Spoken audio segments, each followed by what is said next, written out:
ವಿಷಕಾರಿ ಬೃಹತ್ ಗಾತ್ರದ ಕಾಳಿಂಗ ಸರ್ಪದ ರಕ್ಷಣೆ.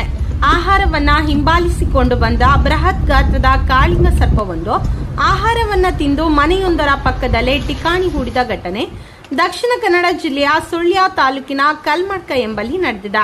ಮನೆ ಮಂದಿ ಎಷ್ಟೇ ಶ್ರಮ ಪಟ್ಟರೂ ಕೂಡ ಕಾಳಿಂಗ ಸರ್ಪ ಜಾಗ ಬಿಟ್ಟು ಕದಲದೇ ಇದ್ದ ಕಾರಣ ಪುತ್ತೂರಿನ ಉರಗ ತಜ್ಞ ತೇಜಸ್ ಬನ್ನೂರು ಮತ್ತು ತಂಡಕ್ಕೆ ಮನೆ ಮಂದಿ ಕರೆ ಮಾಡಿ ಮಾಹಿತಿಯನ್ನ ನೀಡಿದ್ದಾರೆ.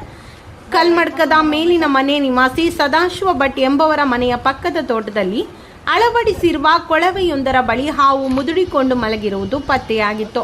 1 ಗಂಟೆಯ ಸತತ ಕಾರ್ಯಾಚರಣೆಯ ಬಳಿಕ ಕಾಳಿಂಗ ಸರ್ಪವನ್ನ ರಕ್ಷಣೆ ಮಾಡಲಾಗಿದೆ.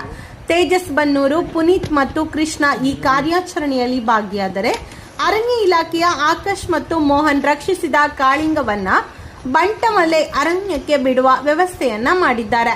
ಉಡವೊಂದನ್ನ ಬೆನ್ನಟ್ಟಿ ತಿಂದಿದ್ದ ಕಾಳಿಂಗ ಸರ್ಪ ಸದಾಶಿವ ಭಟ್ ಅವರ ಮನೆಯ ಪಕ್ಕದಲ್ಲೇ ಇರುವ ತೋಟದಲ್ಲಿ ಠಿಕಾಣಿ ಹೂಡಿತ್ತು.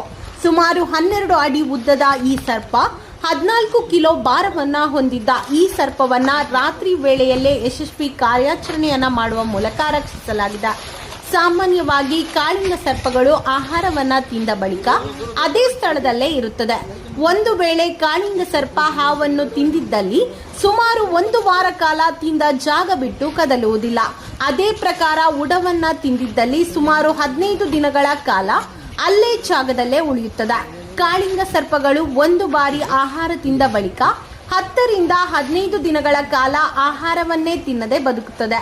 ಅಂತಹ ತಂಪಾದ ಜಾಗವನ್ನೇ ಬಯಸುವ ಕಾಳಿಂಗ ಸರ್ಪಗಳು ಪಶ್ಚಿಮ ಘಟ್ಟಗಳ ದಟ್ಟ ಅರಣ್ಯದ ಮಧ್ಯೆ ಹೆಚ್ಚಾಗಿ ಕಂಡುಬರುತ್ತದೆ.